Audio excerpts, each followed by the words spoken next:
नमस्कार मित्रांनो, अभ्यासवाणी या चॅनलवर तुमचं स्वागत आहे. अभ्यासवाणी रोज अभ्यास रोज प्रगती. मागील भागात आपण भारतासाठी संविधान सभेची मागणी कशी झाली, संविधान सभेची रचना कशी होती आणि त्यात किती सदस्य होते हे डिटेलमध्ये पाहिले. आजच्या भागात आपण पाहणार आहोत संविधान सभेचे कामकाज व तारखा, ड्राफ्टिंग कमिटी किंवा मसुदा समिती, विविध समित्या व त्यांचे अध्यक्ष, संविधान स्वीकार व अंमलबजावणी, संविधानाची वैशिष्ट्ये, इतर देशांकडून घेतलेले घटक आणि संघराज्यात्मक व्यवस्था. तर बघा, संविधान सभेची पहिली ऐतिहासिक बैठक 9 डिसेंबर 1946 रोजी नवी दिल्लीच्या सेंट्रल हॉलमध्ये झाली. पण त्यात एक उणीव होती. मुस्लिम लीगने या बैठकीवर बहिष्कार टाकला होता. त्यामुळे फक्त 207 सदस्यच उपस्थित होते. त्या दिवशी फ्रान्सच्या प्रथेप्रमाणे सभेतील सर्वात ज्येष्ठ सदस्य डॉक्टर सच्चिदानंद सिन्हा यांची सभेचे तात्पुरते अध्यक्ष म्हणून निवड झाली, तर फ्रँक अँथनी यांची सभेचे तात्पुरते उपाध्यक्ष म्हणून निवड झाली. नंतर 2च दिवसांनी म्हणजे 11 डिसेंबर 1946 रोजी डॉक्टर राजेंद्र प्रसाद यांची सभेचे कायमस्वरूपी अध्यक्ष म्हणून निवड झाली. त्यांच्यासोबतच एच.सी. मुखर्जी यांची उपाध्यक्ष म्हणून निवड झाली आणि सर बी.एन. राव यांची कायदेविषयक सल्लागार म्हणून निवड झाली. आणि मग आला एक ऐतिहासिक क्षण. 13 डिसेंबर 1946 रोजी पंडित नेहरूंनी एक ठराव मांडला. हा फक्त एक ठराव नव्हता, तर स्वातंत्र्य भारताच्या आत्म्याचा तो एक जाहीरनामा होता. आपला भारत एक सार्वभौम, समाजवादी, धर्मनिरपेक्ष, लोकशाही गणराज्य असेल, हे सगळं त्यात होतं. आणि हाच ठराव पुढे आपल्या राज्यघटनेच्या प्रस्तावनेचा आधार बनला. आता घटना बनवण्याचं मुख्य काम तर होतंच, पण यासोबतच संविधान सभेने नवीन राष्ट्राची ओळख ठरविणारे काही महत्त्वाचे मुद्दे घेतले आणि हे काम त्यांनी समांतरपणे केलं. उदाहरणार्थ, देशाला स्वातंत्र्य मिळण्याच्या आधीच 22 जुलै 1947 रोजी त्यांनी तिरंग्याला राष्ट्रध्वज म्हणून स्वीकारलं आणि मग खूप नंतर म्हणजे घटना लागू होण्याच्या फक्त 2 दिवस आधी 24 जानेवारी 1950 या दिवशी राष्ट्रगीत, जन गण मन आणि वंदे मातरम हे राष्ट्रगान म्हणून स्वीकारण्यात आलं. त्याच बैठकीत डॉक्टर राजेंद्र प्रसाद यांची स्वातंत्र्य भारताचे पहिले राष्ट्रपती म्हणून निवड करण्यात आली. यात 2 सर्वात महत्त्वाच्या तारखा म्हणजे घटना स्वीकृत करण्याची आणि घटना लागू करण्याची तारीख. राज्यघटना 26 नोव्हेंबर 1949 रोजी तयार झाली आणि सभेने तिचा स्वीकार केला, म्हणून 26 नोव्हेंबर हा दिवस आपण संविधान दिन म्हणून साजरा करतो. त्या दिवशी उपस्थित असलेल्या 284 सदस्यांनी संविधानाच्या प्रतीवर सह्या केल्या, पण तिची पूर्ण अंमलबजावणी मात्र 26 जानेवारी 1950 पासून सुरू झाली. आणि त्या दिवसाचं एक ऐतिहासिक महत्त्व आहे. 1929च्या लाहोर अधिवेशनात काँग्रेसने याच दिवशी पूर्ण स्वराज्याचा संकल्प केला होता. त्या दिवसाची आठवण म्हणून हा दिवस निवडण्यात आला. म्हणजे संविधान निर्मितीला एकूण 2 वर्ष, 11 महिने आणि 18 दिवस लागले. जवळजवळ 3 वर्ष लागले.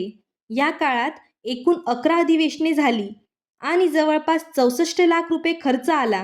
यावरून कामाची व्याप्ती किती मोठी होती याचा अंदाज येतो. घटनेचं काम सोपं करण्यासाठी अनेक समित्या नेमल्या होत्या, पण त्यात सर्वात महत्त्वाची होती मसुदा समिती किंवा ड्राफ्टिंग कमिटी. तिची स्थापना 29 ऑगस्ट 1947 रोजी झाली आणि तिचे अध्यक्ष होते डॉक्टर बाबासाहेब आंबेडकर, ज्यांना आपण घटनेचे शिल्पकार म्हणतो. या समितीमध्ये डॉक्टर आंबेडकरांसहित 7 सदस्य होते. डॉक्टर बाबासाहेब आंबेडकर अध्यक्ष होते, तर इतर 6 सदस्य होते. सय्यद मोहम्मद सादुल्लाह, के.एम. मुन्शी, एन. गोपालस्वामी अय्यंगार, एन. माधवराव, अल्लादी कृष्णस्वामी अय्यर आणि टी. कृष्णमाचारी. हे आपण स्मारक या ट्रिकनेही लक्षात ठेवू शकतो. एस म्हणजे सय्यद मोहम्मद सादुल्लाह, एम म्हणजे के.एम. मुन्शी, ए म्हणजे एन. गोपालस्वामी अय्यंगार, आर म्हणजे एन. माधवराव, ए म्हणजे अल्लादी कृष्णस्वामी अय्यर, के म्हणजे टी. कृष्णमाचारी. या 7 जणांच्या टीमनेच मसुदा तयार केला आणि तो चर्चेसाठी सभेमध्ये ठेवला. मसुदा समिती तर केंद्रस्थानी, पण इतरही काही प्रमुख समित्या होत्या. उदाहरणार्थ, संघराज्याशी संबंधित अधिकार समितीचे अध्यक्ष पंडित नेहरू होते. प्रांतांशी संबंधित घटना समिती आणि मूलभूत हक्क आणि अल्पसंख्याक समिती याचे अध्यक्ष सरदार वल्लभभाई पटेल होते. तसेच नियम समिती व सुकाणू समिती यांचे अध्यक्ष स्वतः सभेचे अध्यक्ष डॉक्टर राजेंद्र प्रसाद होते. आता आपण शेवटच्या पण अत्यंत महत्त्वाच्या भागाकडे वळूया.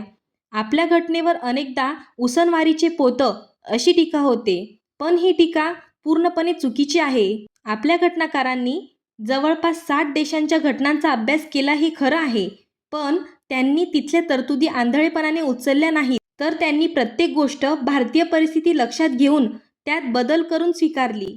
आपण आयर्लंडकडून राज्याच्या धोरणाची मार्गदर्शक तत्त्वे घेतली, पण त्यावर सभेत खूप मोठी चर्चा झाली.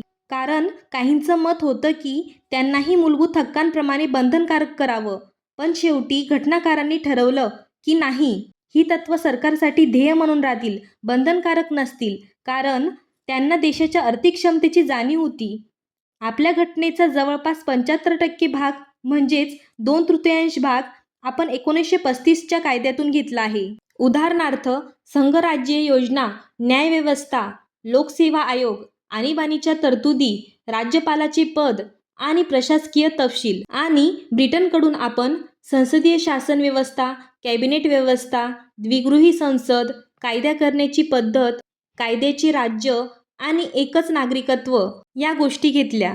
तर अमेरिकेकडून आपण सर्वात महत्त्वाची गोष्ट घेतली, मूलभूत हक्क, उपराष्ट्रपती हे पद, न्यायव्यवस्थेचे स्वातंत्र्य, न्यायिक पुनर्विलोकन, राष्ट्रपतींवरील महाभियोगाची पद्धत आणि सर्वोच्च न्यायालय व उच्च न्यायालयांच्या न्यायाधीशास पदावरून दूर करण्याची पद्धत. आणि कॅनडाकडून आपण प्रभावी केंद्र असलेले संघराज्य, शेषाधिकार केंद्राकडे असण्याची तरतूद, राज्यपालाची केंद्राचा प्रतिनिधी म्हणून नेमणूक आणि सर्वोच्च न्यायालयाचे सल्लागार अधिकार क्षेत्र या गोष्टी घेतल्या.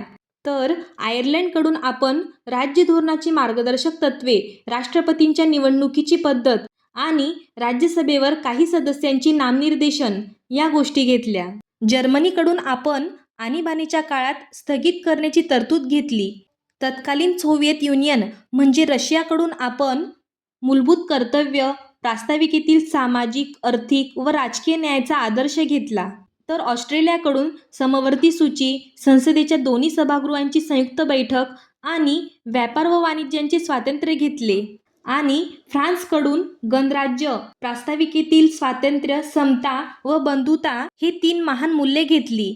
तर दक्षिण आफ्रिकेकडून आपण घटनादुरुस्तीची पद्धत, राज्यसभेच्या सदस्यांची निवडणूक घेतली. आणि जपानकडून कायद्याने प्रस्थापित पद्धत या गोष्टी घेतल्या. तर थोडक्यात जगातल्या सर्वोत्तम गोष्टी घेऊन त्यांना भारतीय साच्यात बसवून आपल्या घटनाकारांनी एक अद्वितीय दस्तऐवज तयार केला, जे लवचिकही आहे आणि ताठरही. संघराज्य असूनही एकात्मिक आहे, हेच आपल्या घटनेचं सौंदर्य आहे. MPSC किंवा कोणतीही स्पर्धा परीक्षा एकाच कन्सेप्टवर प्रश्न फिरवून विचारते, म्हणून पाठांतर नाही तर समजून अभ्यास करा. व्हिडिओ आवडला असेल तर चॅनलला सबस्क्राईब करा, कारण अभ्यासवाणी म्हणजे कन्सेप्ट बेस्ड लर्निंग. थँक्यू. अभ्यासवाणी, रोज अभ्यास, रोज प्रगती.